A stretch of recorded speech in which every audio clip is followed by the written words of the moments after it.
மீனாட்சி, என்னம்மா இந்த நேரத்துல? ஐயோ, என்ன சொல்றதுன்னு தெரியலையே. அது வந்து மாமா,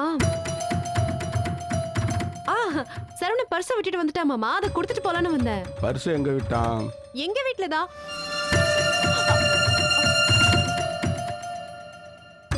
உங்க வீட்லயா? ஐயோ, உளறிட்டனே. இல்ல இல்ல, எங்க வீட்டுக்கு பக்கத்துல இருக்கிற ஒரு பிள்ளையார் கோயில தான் விட்டுட்டு வந்துட்டான். அதான் கொடுத்துட்டு போலான்னு வந்தேன். அத காலம்பரை கொடுத்துருக்கலாம்ல. அதுக்கே இந்த நேரத்துல தனியா வந்த?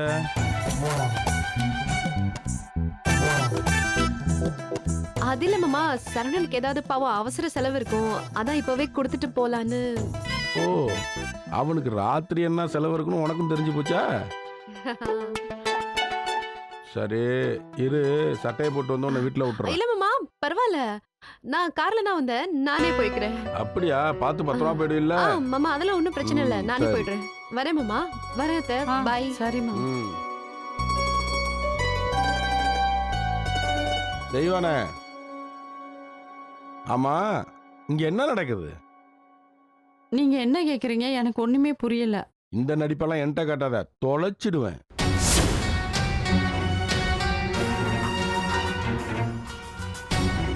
ஏதோ அந்த மீனாட்சி பிள்ளையும் சரவணனும் நண்பர்களா பழகுறாங்கன்னு பார்த்தா, மீனாட்சியை உன் பிள்ளைக்கு கட்டி வச்சு மருமகளை ஆக்கிக்கலான்னு பாக்குறியா? இல்லங்க, அதுக ரெண்டும் தான்.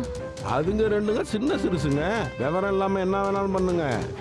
ஆனா நமக்கு புத்தி இருக்குல்ல, இது தப்புன்னு சொல்லி அடியோட கிள்ளி எறிஞ்சு நிப்பியே. அதை மீறி வளர விட்ட அது ரெண்டு குடும்பத்தையும் வேரோட சாச்சு. ஊருக்குள்ள அரச புரசல நான் கேள்விப்பட்டப்ப கூட நம்பல. இங்க நடக்கிற கூத்தெல்லாம் பார்த்தா இப்பதான் எனக்கு தெரியுது. இங்க பார், ஆத்தாளும் மௌனும் தேவையில்லாத ஆசையெல்லாம் மனசுல வளர்த்துக்காதீங்க.